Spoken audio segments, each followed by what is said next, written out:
Assalamualaikum warahmatullahi ta'ala barakatuh, and good afternoon each and everyone. So this is a group activity which is brainstorming. On this topic, we will discuss about the People Power Revolution since 1986. The People Power Revolution, also known as the EDSA Revolution, was a series of popular demonstrations in the Philippines, mostly in Metro Manila, from February 22 to 25, 1986. There was a sustained campaign of civil resistance against regime violence and electoral fraud. The non-violent revolution led to the departure of Ferdinand Marcos, the end of his 20 years dictatorship, and the restoration democracy in the Philippines. So ano ba ibig sabihin nito? Ang himagsikan ng lakas ng bayan, o sa English ay People Power Revolution, naganap noong February 22 to 25, 1986. Ang nag-ugat na sabing revolusyon sa serye ng mga kilos protesta ng mga tao laban sa diktador na pamumuno ni Ferdinand Marcos sa loob ng 20 years na pamumuno ng presidente ng Pilipinas. So ano ba yung dahilan o ano ba yung sanhi ng pagkaroon ng PPR or People Power Revolution? So, ang nangyari ay sangkot dito ay naging part dito yung assassination of Benigno Aquino Jr. since 1983. Namatay si Benigno Aquino Jr. noong August 21, 1983. Second is fraud during 1986 snap presidential election. So, ang ibig sabihin nito is also known as the Philippine Presidential and Vice Presidential election na ganap noong February 7, 1986. And decades of oppressive and autocratic rule. So, ito yung rule na ginawa ni Ferdinand Marcos ay martial law. So, naganap itong martial law at 7:15 p.m. on September 23, 1972. So, goals of People Power Revolution. So, ano ba yung goal ng mga kababayan natin Pilipino? Kung bakit gusto nila ng kilos protesta ng People Power Revolution? So, ang goal dito is gusto nila ng papatalsik si Ferdinand Marcos sa kanyang kapangyarihan bilang presidente ng Pilipinas. People Power Revolution is installation of Corazon Aquino as a president. So, nung una, gusto nila mapatalsik si Ferdinand Marcos, and si Corazon Aquino daw ang magiging presidente ng Pilipinas. At ang resulta ng People Power Revolution is natalo si Marcos sa pamamagitan ng pag-vote laban kay Corazon Aquino. And second is yung mga Marcos clan ay na-fled into Hawaii. So, napunta sila sa Hawaii at napatalsik sila sa Pilipinas. Nagsimula na yung ikalimang Republika ng Pilipinas or Republic of the Philippines, at yun ay si Corazon Aquino bilang ikalimang presidente ng Pilipinas. President Ferdinand E. Marcos was elected president in 1965. Pangulong Ferdinand E. Marcos nahalal sa Pangulo noong 1965. Sa panahong na ito ay napaka-aktibo ni Marcos sa mga pampublikong proyekto at sa pampaigting ng scholar sa buwis. At sinasabi din ni Marcos na gumawa sila ng mga maraming kalsada kaysa sa pinagsama-samang lahat ng mga nauna sa kanya at sa mas marami pang paaralan kaysa anumang nakaraang administrasyon. At sa ikalawang termino ni Pangulong Marcos, sa pagkapangulo niya ay nasiraan ng mga paratang na oposisyon na liberal na partido na malawakang graft at korupsyon. Si Pangulong Marcos noong 1969 sa kalakalan sa pagkapangulo ng Pilipinas. Sa pagkakataong ito ay tinalo ni Sergio Osmeña Jr. sa pamamagitan ng 61 hanggang 39%. In March 1969, the New People's Army or NPA was formed as the military wing of the Communist Party of the Philippines, initiating the still ongoing CPA, NPA, NDF revolution. Kung saan noong Marso 1969, ang New People's Army or NPA ay binuo bilang militar wing ng Communist Party of the Philippines na nagpasimula ng patuloy ng CPA, NPA, NDF revolution. So sinabi din ni Marcos quickly denounced the movement, hoping to gain monetary and political support from anti-communist administration in the United States. So, sa pagtaas ng disparity ng yaman sa pagitan ng napakayaman at napakahirap na binuo ng populasyon ng Pilipinas ay humantong sa pagtaas ng krimen at sibil na kaguluhan sa buong bansa. At bukod pa doon, mabilis din tinuligsa ni Marcos ang kilusan na umaasang makakuha ng monetary at political support mula sa anti-communist administration sa United States. At in 1972, Moro National Liberation Front at militant Muslim separatist group formed in the southern island of Mindanao. Marcos soon used the rise of militant and civil unrest as. So, noong 1972 daw, ang Moro National Liberation Front ay isang militant Muslim na separate na kung saan nabuo sa southern island ng Mindanao. At di nagtagal, ginamit ni Marcos ang pag-usbong ng militante at kaguluhang sibil bilang katuwiran sa pagdeklara ng batas militar. Pinagbawal na tumakbo para sa ikatlong termino bilang Pangulo noong 1973. Inihayag ni Marcos ang proklamasyon number 1081 noong Setyembre 23, 1972 na nagdedeklara ng batas militar na may tumataas na pagsuway sa sibil bilang isang katwiran.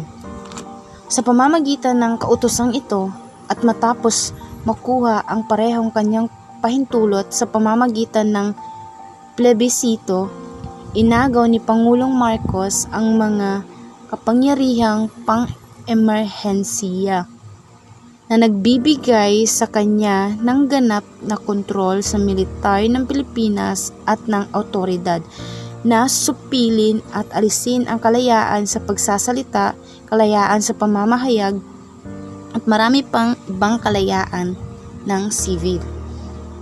Binuwag din ni Pangulong Marcos ang Kongreso ng Pilipinas at pinasara ang mga establishment ng media na kritikal sa Administrasyong Marcos.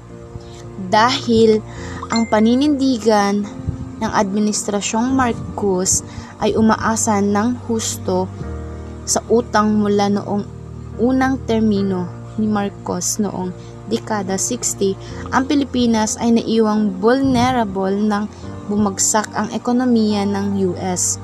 Noong ikatlong quarter ng 1981 na pinilit ang Administrasyong Reagan na itaas ang mga rate ng interes, nagsimula ang ekonomiya ng Pilipinas bumaba noong 1981 na patuloy na ginagawa ito sa oras na ng Benigno Aquino Jr. pagpatay noong 1983. Pinagsama-sama ang pang-ekonomiya at pampulitikang kawalang tatag na nagdulot ng pinakamasamang pag-urong sa kasaysayan ng Pilipinas noong 1984, kung saan ang ekonomiya ay humihina ng 7.3% sa loob ng dalawang magkakasunod na taon. Sa kabila ng mga babala ng militar at First Lady na si Imelda, Ninoy Aquino was determined to return home. Tinanong siya kung ano ang palagay niya sa mga banta ng kamatayan o death threats. Aquino respond, "The Filipino is worth dying." Ninoy acquired a plan to acquire a passport with the help of Rashid Lokman. The passport carried the alias Marshal Bonifacio. Marshal for martial law and Bonifacio for Fort Bonifacio where he was imprisoned. On November 3, 1985, after pressure from the US government, Marcos suddenly announced the snap presidential election would take place the following year, 1 year ahead of the regular presidential election, scheduled to legitimize his control over the country. Sabi dito, si President Marcos ay nagdeklara ng maagang presidential election noong November 3, 1985 dahil siya ay may kapangyarihan na manipulahin o kontrolin lahat ng bagay habang siya ay nakaupo sa pagkapangulo. The election was held on February 7, 1986. The official election canvasser, the Commission on Election, which is COMELEC, declared that Marcos was the winner. The final tally of the COMELEC had Marcos winning with 10,807,197 votes against Aquino, which is 9,291,761 votes. On the other hand, based on returns of 70% of the precincts, the National Movement for Free Election, which is NAMFREL, unaccredited poll watcher, had Aquino winning with 7,835,070 votes against Marcos, which is 7,053,068 votes lamang yung nakuha ni Marcos doon, which is sa pangalawa, sabi dito, ang COMELEC ay nagdeklara ng total tally of votes, which is 10 million plus, at kay Aquino naman ay 9 million plus lamang. Pero sa bilang ng NAMFREL, which is accredited poll watcher, si Aquino ay may 7,835,070 votes. Samantalang si Marcos naman ay may 7,053,668 votes lamang. So dito halatang panalo si Aquino, pero ipinalabas ni Marcos na siya ang panalo dahil sa bilang ng COMELEC na halatang kaya niyang hawakan. Sa madaling salita, kaya niya gustong magkaroon ng maagang presidential election ay para manalo sa botohan gamit ang kanyang kapangyarihan sa pagka-presidente. So good day guys, ang may di-discuss ko naman about People Power Revolution in 1986 is all about Vidal's declaration and the legacy of People Power Revolution. So it is based on my research. So si Cardinal Vidal, so siya ang naglabas ng isang deklarasyon bilang kapalit ng hierarchy ng simbahan sa Pilipinas pagkatapos ng resulta ng snap election. So ang ibig sabihin ng hierarchy ay isang sistema o organisasyon kung saan ang mga tao o grupo ay niraranggo ng isa sa itaas ng isa according sa status or authority. So hiniling din ng deklarasyon na bawat tapat na miyembro ng simbahan, bawat komunidad ng mga mananampalataya ay binuo nila ang paghatol tungkol sa mga butuhan noong February 7. At sinabi nila sa lahat ng Pilipino, ngayon ang tamang oras para magsalita, ngayon na ang oras para ayusin ang mali. So, ang mali doon ay ang sistemang inayos nila. So, gaya ng sa mismong halalan, yun ay ganap na nakasalalay sa mga tao. So, kung ano yung kanilang handang gawin, ay yun talagang gagawin nila para sa kanilang ikabubuti. So, about naman sa legacy, ang People Power Revolution ay nagbibigay inspirasyon sa isang pananawagan para sa pagbabago ng gobyerno through peaceful protests sa halip na pagdanak ng dugo. So maraming katulad na mga revolusyon ang sumunod mula noon. So kinuha ng halimbawa ng Pilipinas na non-violent regime change tulad ng sa East Germany at maraming pang ibang bansang dating Soviet bloc or communism, kung sa atin tinatawag sa atin na mga komunista. Then ang EDSA Revolution Anniversary ay isang special public holiday sa Pilipinas mula nung 2002. So ginawa nila itong non-working holiday dati sa panahon ng EDSA Revolution Anniversary na yan. So, sangkot din si dating Pangulong Joseph Estrada sa mga talamak na katiwalian sa panahon ng EDSA Revolution.